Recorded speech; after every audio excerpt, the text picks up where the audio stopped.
Hey guys, I'm Saurav and I'm back with another tutorial. I know for a while I was not making any content because I was kind of busy, but now I'm back with another video where I'm going to explain you how we are going to shoot in manual mode.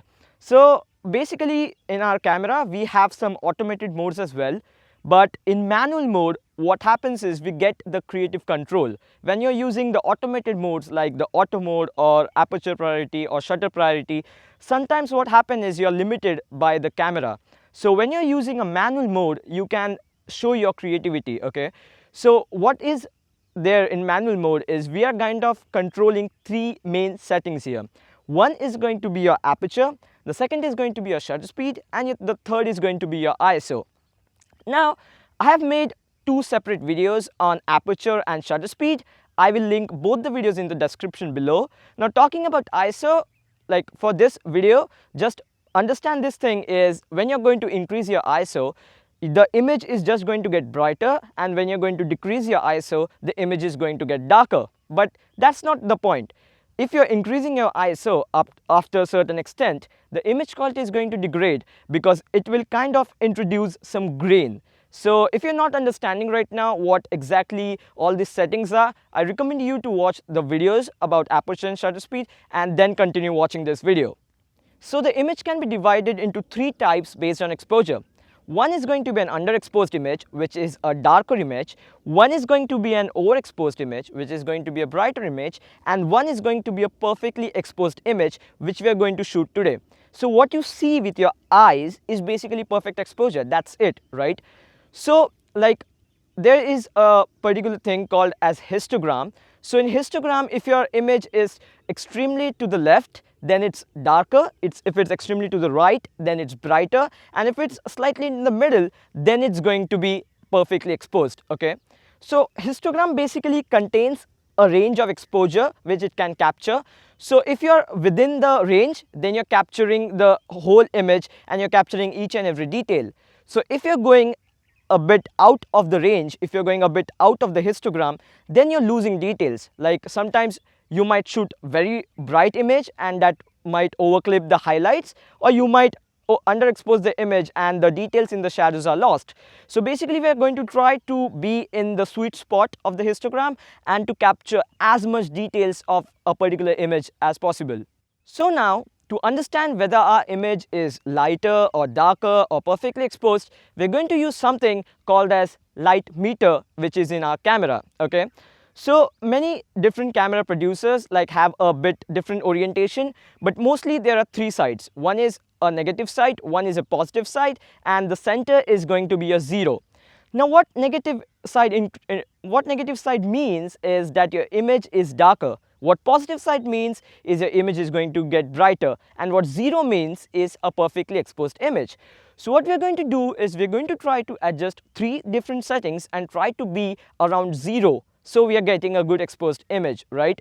So basically when you're shooting, you have to look at your light meter and you have to see whether you're at negative side or the positive side, and then you adjust your settings. Now talking about settings, see, aperture, shutter speed and ISO. All these three things basically forms a triangle which in photography is known as exposure triangle, right?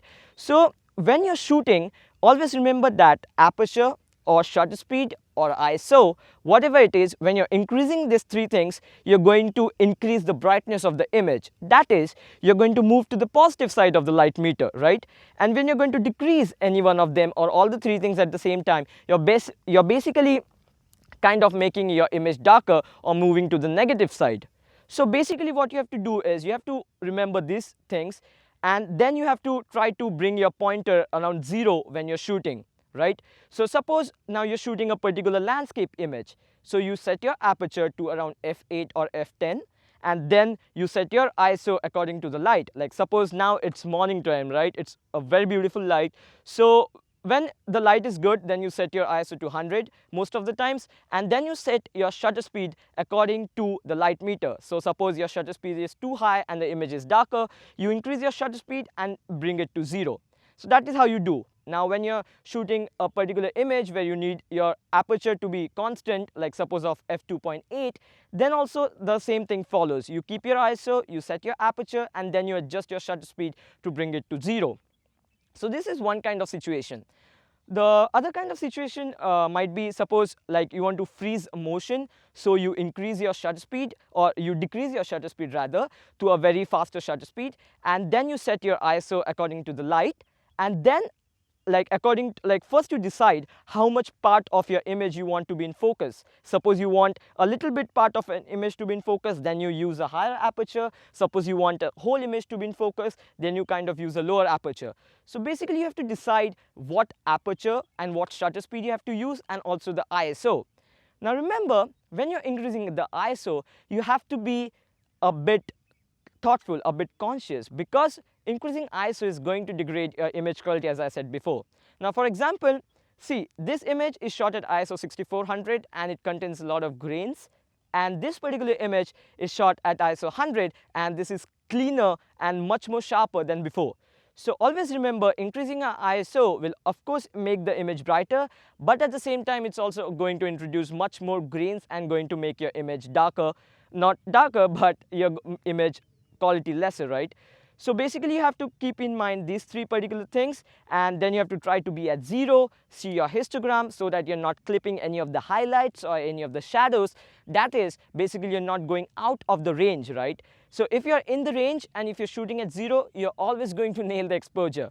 So now let's see some of the situations and how I adjust my settings, and then you will probably have a better idea.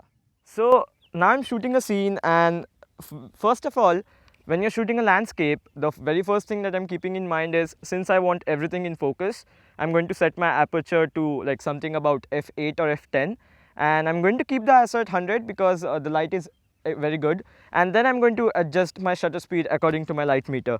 So now once I meter my camera, now I can see that at ISO 100 f8, around 1/200th of a second is the right exposure.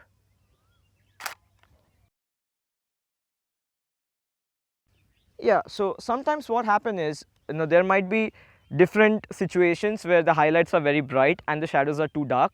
So you should probably meter for the highlights, because then you can bring out the shadows while you're post-processing the image. So in this shot I was at f8 and ISO 200 and adjusted my shutter speed and metered my camera for the highlights, and again in this particular image I did a similar thing, but I was at f11 and then ISO 100 and then adjusted my shutter speed. Now this is the same place, but I wanted only my flowers to be in focus, so I was at f2.8, set my ISO 200 and then adjusted my shutter speed to get the right exposure. This was a bit a darker scene, so I was f2.8, but the light was less, so I bumped my ISO to 2000 and got a proper exposure. Now the last example here, I kept the boat intact by shooting a half-second exposure and bumping my ISO to 2000, but as soon as I went to 30-second exposure, everything went smooth and the ISO I could lower it down to 100 and the image quality was much better. So I hope guys you understood it. If you have any queries, you can of course leave in the comments below. You can follow me on Instagram, you can follow me on Facebook. The links are there in the description as well. So I will talk to you guys in the next one. Hope you like the video. Bye.